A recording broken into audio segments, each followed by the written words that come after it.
Olá, sejam bem-vindos. É um privilégio estar aqui mais uma vez para estudar a Palavra de Deus com vocês. E neste tema de hoje, um tema profundo, maravilhoso, é uma oportunidade para compreendermos melhor o grande plano da redenção. O tema de hoje é o mistério da encarnação. O primeiro texto bíblico que gostaria de ler é 1 João, capítulo 4, os versos 2 a 3. Declara: Nisto conhecereis o Espírito de Deus. Todo espírito que confessa que Jesus Cristo veio em carne é de Deus. E todo espírito que não confessa que Jesus Cristo veio em carne não é de Deus. Mas este é o espírito do anticristo, do qual já ouviste que há de vir, e eis que já está no mundo. Então, realmente, é importante entendermos que quando Jesus nasce de Maria, acompanha aí uma vida humana durante 33 anos, em toda essa experiência foi uma experiência real de um ser humano. Não foi um teatro por parte, uma encenação por parte de Jesus, mas que realmente isto ocorreu, o que nós comumente falamos de encarnação, ainda que não exista essa palavra especificamente na Bíblia, ela nos traz uma colocação muito boa. É uma palavra, então, que resume um conceito. Então, aqui, basicamente, o que lemos em 1 João 4, nós vemos que o anticristo ele nega a encarnação, que Jesus veio em carne. E isto, ao decorrer da história cristã, vários grupos surgiram procurando então minimizar essa humanidade de Jesus, de maneira a considerá-lo como Deus numa aparência humana. Outros então reconhecendo que ele era humano realmente, mas que usava a sua divindade de qualquer maneira. Sabemos que essas são definições incorretas. Ainda que Jesus tenha efetuado milagres e grandes maravilhas, até ressuscitando os mortos, nada disso ele fez para benefício próprio.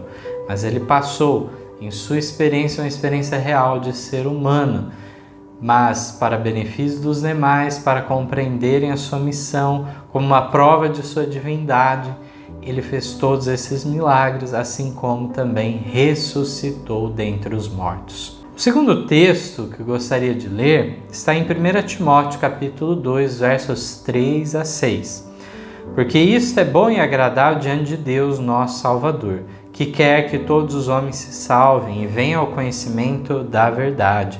Porque há um só Deus e um só mediador entre Deus e os homens, Jesus Cristo, o homem, o qual se deu a si mesmo em preço de redenção por todos, para servir de testemunho a seu tempo. O alcance da salvação é para todos, ainda que nem todos se beneficiarão da graça, pois resistem à operação do Espírito Santo. E dessa forma, os benefícios da expiação de Cristo, do pagamento dos pecados na cruz, não se dará para todos.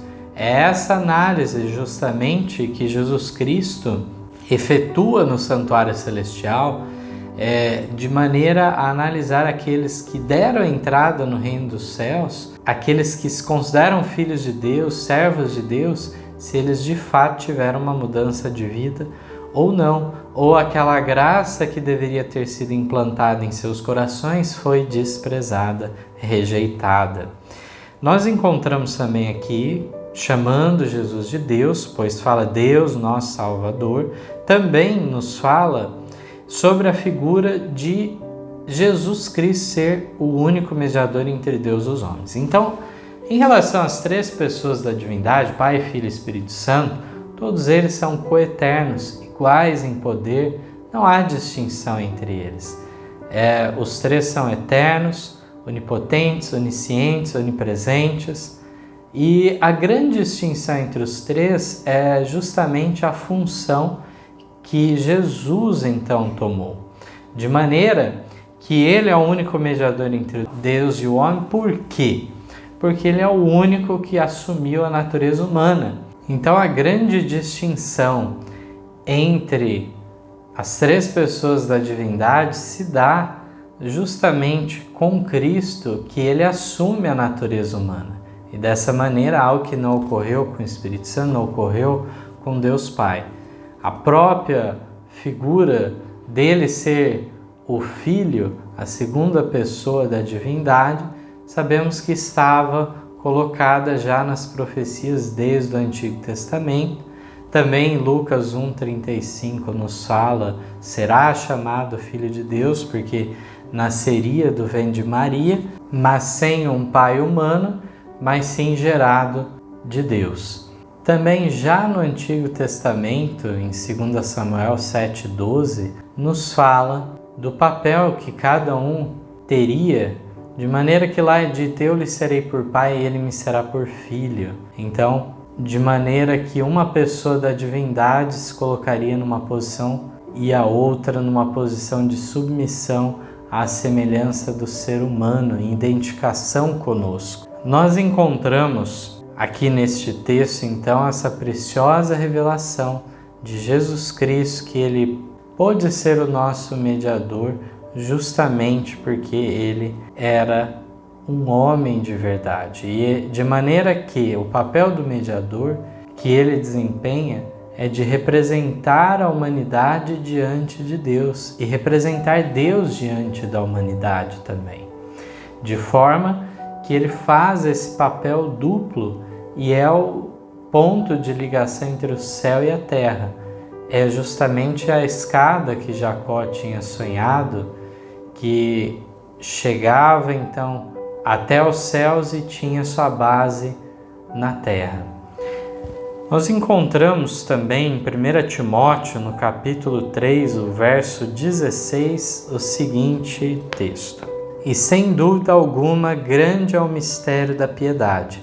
Deus se manifestou em carne, foi justificado no Espírito, visto dos anjos, pregado aos gentios, crido no mundo, recebido acima na glória.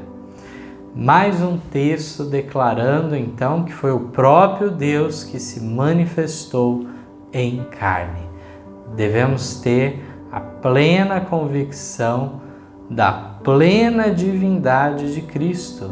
Não foi um anjo enviado a essa terra, um semideus, um ser criado, mas sim o próprio Deus. Falaremos mais sobre isso então ao decorrer do nosso estudo, e gostaria de ler da pena de Ellen White o comentário que está no Obreiros Evangélicos, página 251, que nos declara: o assunto é inexaurível, o estudo da encarnação de Cristo, de seu sacrifício expiatório e obra mediadora ocupará a mente do diligente estudante enquanto o tempo durar, e contemplando o céu com seus inumeráveis anos exclamará: grande é o mistério da piedade. Também no Mensagens Escolhidas, volume 1, página 244, um texto tirado da revista Instrutor da Juventude, 3 de outubro de 1898, declara que a humanidade do Filho de Deus é tudo para nós. É a corrente de ouro que liga nossa alma a Cristo e por meio de Cristo a Deus. Isso deve constituir nosso estudo. Cristo foi um homem real, deu prova de sua humildade, tornando-se homem. Entretanto, era ele Deus na carne. Quando abordamos esse assunto, bem faremos em levar a sério as palavras dirigidas por Cristo a Moisés. Junto à sarça ardente, tira as sandálias dos pés, porque o lugar em que estás é terra santa. Êxodo 3:5.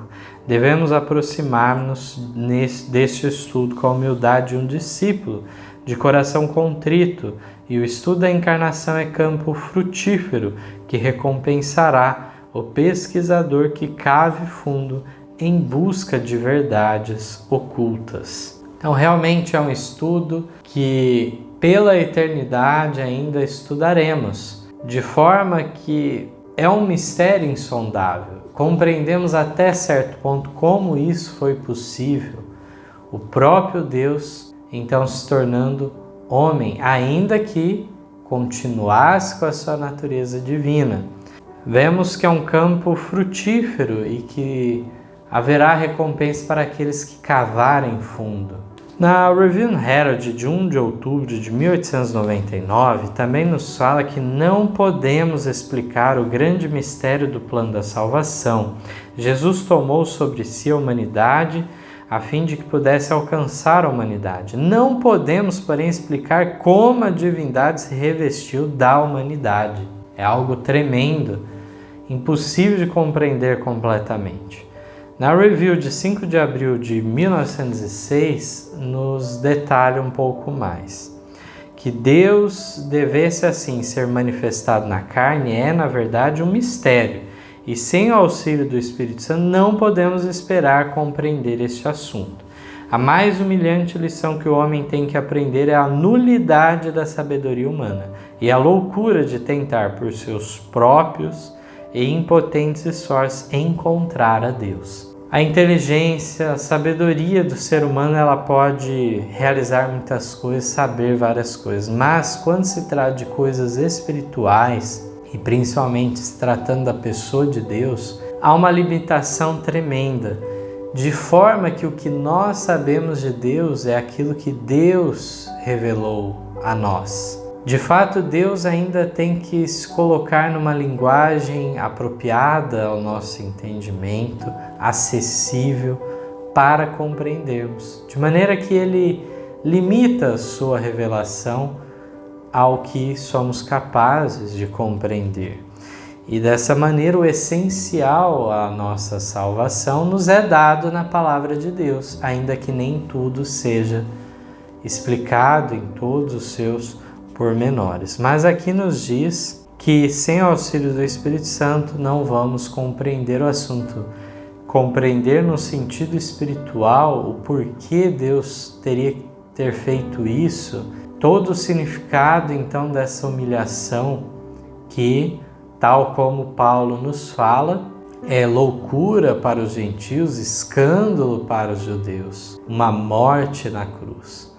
Mas tudo isso era necessário ocorrer, e a ressurreição de Cristo foi prova da sua divindade. Também encontramos aqui no livro Verdade sobre os Anjos, na página 154, um texto da Sign of the Times, 30 de julho de 1896. Ao contemplarmos a encarnação de Cristo, sentimos-nos desconcertados diante de um insondável mistério que a mente humana é incapaz de compreender.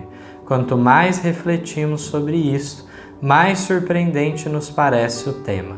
Quão imenso é o contraste entre a divindade de Cristo e a indefesa criancinha na manjedoura de Belém. Como entender a distância entre o poderoso Deus e a desajudada criança? Pois ainda assim o Criador dos mundos, aquele em que habitava a plenitude da divindade, manifestou-se como indefeso bebê na manjedoura, mais excelso que qualquer dos anjos, igual ao Pai em dignidade e glória, vestido agora do manto da humanidade. Divindade e humanidade combinaram-se misteriosamente, pois o homem e Deus tornaram-se um. É nessa união que encontramos a esperança para a nossa decaída raça. Então, realmente, é desconcertante este mistério insondável, mas devemos, pela fé, confiar, acreditar que isso aconteceu. De maneira que uma virgem concebeu, uma forma então única de vir ao mundo. Por um lado, nós temos todos os seres humanos vindo ao mundo através de pai e mãe. Adão, ele então veio a esse mundo direto das mãos de Deus, que formou um boneco de barro e assim soprou em suas narinas o fôlego de vida e se tornou ser humano já maduro, pronto.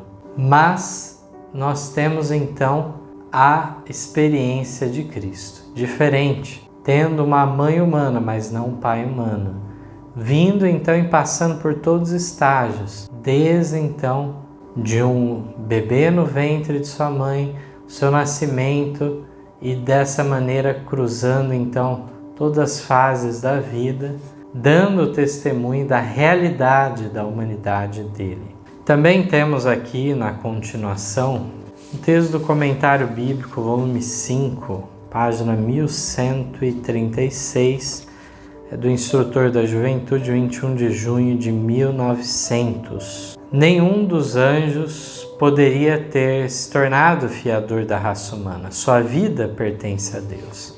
Eles não podem depô-lo. Todos os anjos encontram-se sob o jugo da obediência. São mensageiros indicados por aquele que comanda todo o céu. Mas Cristo é igual a Deus, infinito e onipotente. Ele poderia pagar o preço do resgate do homem. Ele é o eterno e autoexistente Filho, que não estava sob nenhum jugo. E quando Deus perguntou: a quem enviarei? Ele pôde responder: eis-me aqui, envia-me a mim. Ele podia oferecer-se como fiador do homem, pois era capaz de dizer aquilo que o mais elevado anjo não podia: eu tenho poder sobre minha vida, poder para entregar e poder para reavê-la. Então aqui os textos estão deixando muito claro a divindade de Cristo. O texto anterior já nos falou da plenitude de sua divindade, e neste texto é enfatizado ainda mais este assunto, mostrando que havia igualdade, não é um Deus inferior, não existe isso, ou é Deus ou não é, a natureza divina é única, é o politeísmo que desenvolve noções de graus de poder, diferença entre um Deus e outro. Tudo isso vem da revelação satânica do paganismo, mas na Bíblia, ou Jesus Cristo de fato é plenamente Deus ou não é Deus, ou então é um Deus verdadeiro ou um Deus falso. Essas são as definições. Satanás, ele se coloca como um Deus falso deste mundo e não de fato é. Então devemos ter essa distinção colocada. Vemos que ele é infinito, onipotente, eterno, autoexistente, ou seja, existente por si mesmo, por sua própria conta. Aqui nós encontramos que os anjos não poderiam se colocar nessa posição porque sua vida pertence a Deus. É uma vida derivada. Toda a vida, então, provém do fôlego do Altíssimo. E dessa maneira, Cristo, ele sim tinha vida em si mesmo, não uma vida derivada, emprestada de forma alguma. E desta maneira encontramos aqui essa referência importantíssima do texto bíblico: eu tenho poder sobre a minha própria vida, poder para entregar e poder para reavê-la, assim como lá no Evangelho de João é relatado. E no texto seguinte, do Comentário Bíblico, volume 5, página 1130, a fonte original, Sign of the Times, 3 de fevereiro de 1912, nos fala o seguinte: a vida estava nele, a vida era a luz dos homens. João 1,4. Não é a vida física que é especificada aí, mas a vida eterna, a vida que é exclusivamente a propriedade de Deus. A palavra que estava com Deus e que era Deus tinha essa vida. A vida física é algo que cada indivíduo recebeu. Ela não é eterna ou imortal, pois Deus, o doador da vida, toma de volta. O homem não tem o controle sobre sua vida, mas a vida de Cristo não era emprestada. Ninguém pode tirar-lhe essa vida. Eu de mim mesmo a dou. João 10,18. Disse ele: nele estava a vida original, não emprestada, não derivada. Essa vida não é inerente ao ser humano. Ele só pode possuí-la por meio de Cristo. Não pode conquistá-la. Ela lhe é dada gratuitamente se crer em Cristo como seu Salvador pessoal. De fato, Paulo, então, em Timóteo, nos comenta que Deus é o único que tem imortalidade. De fato, aquele que não pode morrer. Aquele que a vida realmente é eterna em todo o seu sentido, não daqui para frente, mas no passado, em todo sentido. Então Deus, ele é eterno. Dessa forma, nós vemos que a vida eterna é exclusiva de Deus. Se Cristo tem essa vida original, então ele é plenamente Deus, assim como o Pai e o Espírito Santo. Não podemos colocá-lo em uma posição inferior de forma alguma. Estaríamos cometendo um grave erro, um grave desrespeito a uma pessoa da divindade. O que pode ser mais grave do que essa colocação, então, de duvidarmos da plena divindade de Cristo ou até mesmo da existência da pessoa do Espírito Santo, que é plenamente Deus, é uma pessoa assim como o Pai e o Filho. Se duvidamos dessas coisas, estamos numa condição muito perigosa e dessa maneira devemos se colocar, se tivermos dúvidas, se veio dificuldades aí em nossa mente, devemos se colocar diante de Deus em humildade e em arrependimento diante dele, devido a uma postura então que demonstra realmente a falta de sabedoria em relação à revelação que Deus faz de si próprio. Na Review Herald de 5 de julho de 1887, nos diz que como membro da família humana ele era mortal, mas como Deus ele era a fonte da vida para o mundo. Ele poderia em sua divina pessoa sempre resistir aos avanços da morte e recusar-se a ficar sob seu domínio, mas ele voluntariamente deu sua vida para que, assim fazendo, pudesse dar vida e trazer a imortalidade à luz. Então, dessa maneira, sabemos que apenas como ser humano que Cristo então pôde morrer e pagou a culpa do ser humano, mas como Deus, ele preservando sua vida, não havia como perder a sua divindade de forma alguma. Na Review de 13 de abril de 1894 ainda nos declara: somente Jesus poderia ser fiador diante de Deus, pois era igual a Deus. Somente ele poderia tornar-se mediador entre Deus e o homem, pois possuía a divindade e a humanidade. Jesus podia sim dar a garantia a ambas as partes de cumprir as condições prescritas. Como Filho de Deus representa o nosso penhor diante de Deus e como Verbo eterno igual ao Pai, assegura-nos que o amor do Pai se encontra à disposição daquele que crê em sua palavra empenhada. Aqui nos é apresentado esse termo que João, apresentando em seu evangelho, como também no livro do Apocalipse, de Cristo ser o Verbo eterno.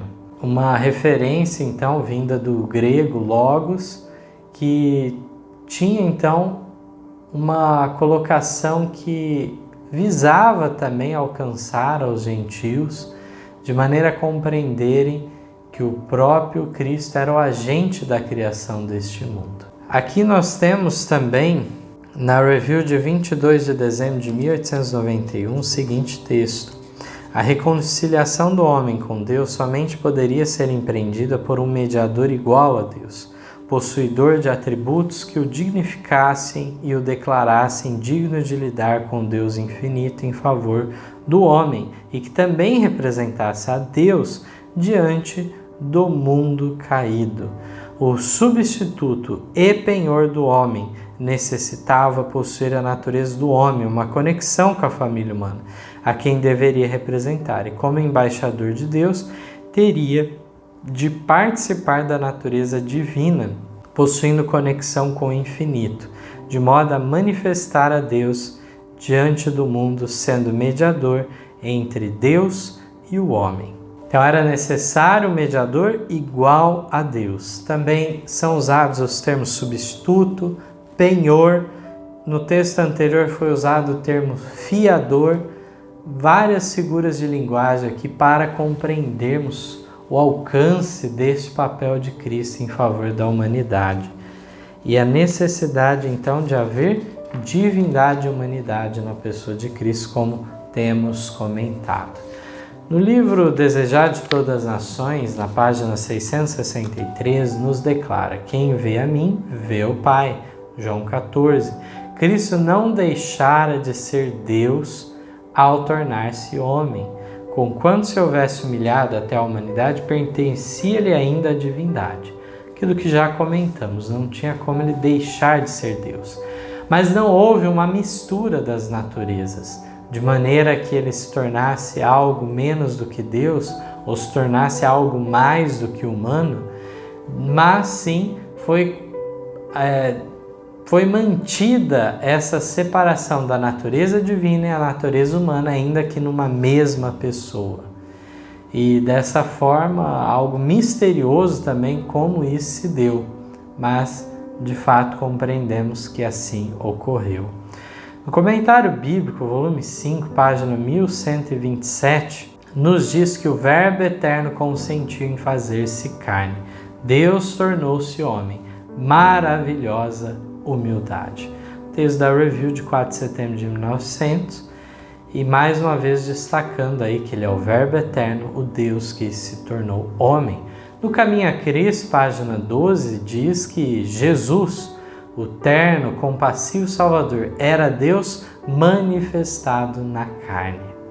No Grande Conflito, na página 24, diz que o segundo templo não foi honrado com a nuvem de glória de Jeová, mas com a presença viva daquele em quem habita corporalmente a plenitude da divindade, que foi o próprio Deus manifesto em carne. O desejado de todas as nações havia em verdade chegado a seu tempo, quando o homem de Nazaré ensinava e curava nos pátios sagrados. Então, ainda que aquele templo, e tanto no tabernáculo no deserto, havia aquela glória, o Shekinah, por cima do propiciatório, justamente entre os querubins, havia uma presença ainda mais impactante no tempo do segundo templo, ou seja, depois daquela reconstrução que teve que ocorrer com a volta do cativeiro babilônico, esse segundo templo aí restaurado por Esdras, Neemias. E este mesmo templo é que recebe então o Jesus de Nazaré, esse que era o próprio Deus em carne, a plenitude da divindade. Também na meditação para conhecê-lo, página 70, no Comentário Bíblico, volume 7, página 907, temos o seguinte texto no manuscrito 153 de 1893. Nele habita corporalmente toda a plenitude da divindade, um texto de Colossenses 2,9 que nos confirma. Os homens precisam compreender que a divindade sofreu e ocultou-se sob as angústias do Calvário. Então, realmente aqui é um texto maravilhoso, confirmando mais uma vez que Cristo é Deus. No Testemunhos para a Igreja, volume 6, página 20, nos associa este assunto a um outro tema. As verdades da mensagem do terceiro anjo têm sido apresentadas por alguns como uma teoria árida. Entretanto, nessa mensagem deve ser exposto o Cristo vivo por excelência. Deve ele ser revelado como o primeiro e o último, como eu sou, a raiz e rebento de Davi, como a radiante estrela da manhã. Então a mensagem do terceiro anjo, ela não nos fala simplesmente da ameaça de Deus contra aceitar o sinal da besta, não nos fala apenas dos mandamentos de Deus, que os fiéis dos últimos dias estariam na observância e perseverando nessa condição, mas nos fala de termos fé em Jesus. A justificação pela fé está incluída na mensagem dos três anjos e colocada de maneira enfática na mensagem do terceiro anjo. A mensagem central de todo o Evangelho sabemos que é Cristo, justiça nossa. E não poderia ser diferente nas mensagens angélicas de Apocalipse 14, uma vez que se inicia dizendo já em Apocalipse 14:6 que é o Evangelho eterno sendo anunciado com a verdade presente, a última verdade presente para, então, justamente esses últimos dias da história terrestre. Mas faz parte dessa apresentação de Cristo como nosso Salvador compreender que Ele era o próprio Deus. Aqui nós vemos que Ele deve ser revelado como primeiro e último, como eu sou. Se nós apresentamos o plano da redenção para as pessoas Falamos de justificação pela fé, de justiça de Cristo, mas não compreendemos quem é a pessoa de Cristo, então o ponto fundamental nos escapou. E tudo mais que nós construímos em cima está frágil, carente deste primeiro ponto. É importante destacar agora também um texto que nos fala da maneira mais enfática possível sobre este assunto da eternidade de Cristo. Está no Mensagens Escolhidas, volume 1, página 247, originalmente na Review Herald, de 5 de abril de 1906. O Verbo estava com Deus e o Verbo era Deus, João 1:1. Antes de serem criados homens ou anjos, a palavra, o Verbo, estava com Deus e era Deus. O mundo foi feito por ele, sem ele nada do que foi feito se fez. João 1:3. Se Cristo fez todas as coisas, existiu ele antes de todas as coisas. As palavras faladas com respeito a isso são tão positivas que ninguém precisa deixar-se ficar em dúvida. Cristo era essencialmente, no mais alto sentido, Deus. Estava ele com Deus desde toda a eternidade. Deus sobre todos, bendito para todos sempre. Então aqui nos destaca o texto do Evangelho de João, já na abertura, no capítulo 1, que ressalta a divindade de Cristo, este que encarnou, este que foi a luz do mundo e tudo mais, se colocou nessa posição. Mas aqui nos fala que também a criação, não só a redenção, mas a criação de tudo estava sobre a responsabilidade de Cristo, o agente da criação. Sem ele, nada do que foi feito se fez. Mas se Cristo fez todas essas coisas, ele existiu então antes de todas as coisas. E aqui é enfatizado que ninguém precisa ficar em dúvida sobre esse ponto. Cristo era essencialmente, no mais alto sentido, Deus. No mais alto sentido. Então não temos que ter reservas ao falar que Cristo é Deus sobre todos, benditos para todos sempre, como está lá em Romanos 9:5. Aqui a mensageira do Senhor está trazendo o texto bíblico e citando. Então aqui nós encontramos realmente que não devemos nutrir dúvidas sobre este ponto, porque foi revelado. Não é algo misterioso, algo encoberto a nós, mas algo que podemos então crer no que foi revelado nas Escrituras Sagradas. No Grande Conflito, na página 524, é muito enfático nesse ponto que estamos comentando agora nessa parte final. Diz que se os homens rejeitam o testemunho das Escrituras inspiradas concernente à divindade de Cristo, é em vão arguir com eles sobre este ponto, pois nenhum argumento, por mais conclusivo, poderia convencê-los. O homem natural não compreende as coisas do Espírito de Deus, porque lhe parecem loucura, e não pode entendê-las, porque elas se discernem espiritualmente. 1 Coríntios 2,14. Pessoa alguma que alimente este erro pode ter exato conceito do caráter ou missão de Cristo, nem do grande plano de Deus para a redenção do homem. Felizmente, aqui diz que por mais conclusivos que sejam os argumentos, os textos que foram apresentados aqui nessa oportunidade, tantos outros mais que haveria na Bíblia e também no Espírito de Profecia, no entanto, aqueles que fecharam a mente para aceitar essa revelação, aqueles que não querem aceitar de forma alguma e usam até mesmo de argumentação, de crítica, usando uma lógica corrupta, decaída, humana, que realmente não corresponde com as realidades eternas, celestiais e divinas. Então devemos entender aqui que as coisas espirituais se discernem espiritualmente. É necessário entendermos a majestade, a glória, a elevação de pensamento que estamos tendo quando estudamos sobre a pessoa de Deus. e ainda não alcançamos a todo o conhecimento, mas sim aquilo que o próprio Deus decidiu revelar a nós. Aqui, na parte final, ainda numa linguagem muito enfática, diz que pessoa alguma que alimente este erro de não aceitar a plena divindade de Cristo, portanto, essa pessoa não tem exato conceito do caráter ou missão de Cristo, nem do grande plano de Deus para a redenção do homem. Então, como falamos anteriormente, é necessário para compreender a missão de Cristo, o seu caráter, tudo o que foi construído em relação ao plano da redenção, entender que Deus não podia terceirizar este problema. O ser humano cai em pecado, era justo então Adão e Eva serem destruídos, porque o salário do pecado é a morte. Havia sido dito, certamente morrereis se comerem do fruto proibido. Não haveria nenhuma injustiça na destruição do ser humano.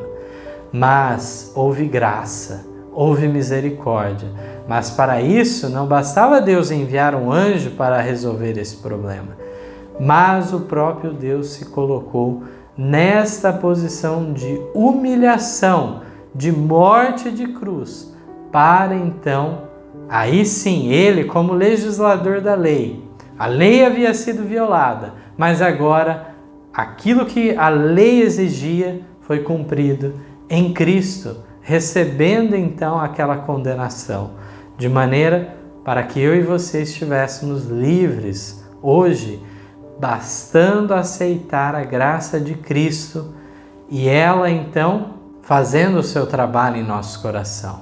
É uma escolha de um momento estarmos do lado de Cristo, mas também é uma escolha diária, pois essa graça ela quer fazer uma transformação em nossa vida, uma graça regeneradora de nossa mente, de nossos pensamentos, nossos sentimentos, tudo isso sendo transformados à semelhança de coisas santas, altas. Aqui então, no Fundamentos da Educação Cristã, na página 179, temos um texto da Review Herald de 17 de novembro de 1891, um texto para finalizarmos o nosso estudo, que em uma frase resume esta questão. Cristo era Deus manifestado na carne, o mistério oculto dos séculos, e nossa aceitação ou rejeição do Salvador envolvem interesses eternos. A nossa aceitação ou rejeição de Cristo, de que maneira? Como Deus manifestado em carne. Essa aceitação ou rejeição dele como nosso Salvador pessoal envolve interesses eternos. Que possamos então ter o desejo de nutrir não apenas simpatia para com Deus, para com o nosso semelhante, mas sim aprendermos do amor de Deus, que esse amor de Deus venha a nós e dessa maneira amar a Deus sobre todas as coisas e amar ao nosso semelhante como a si mesmo. Tudo isso possa então ser o nosso desejo, que através do que foi apresentado hoje, venhamos a compreender quão maravilhoso é o plano da redenção, o seu alcance, o propósito de Deus de realmente vir ao encontro do ser humano para dar salvação a estes. De maneira que não podemos estar numa condição de acharmos que isso é algo para considerarmos como um conto de fadas, como uma mera alegoria, como uma metáfora espiritual. Não. Estamos falando de uma realidade deveras profunda, mas que Deus então fez tudo necessário, o que era necessário para o ser humano ser salvo. E aqueles que decidirem então não se entregarem a Cristo, infelizmente, não receberão os benefícios do pagamento dos pecados que Ele efetuou na cruz. Que o nosso desejo hoje sempre seja estar ao lado do Senhor. Amém.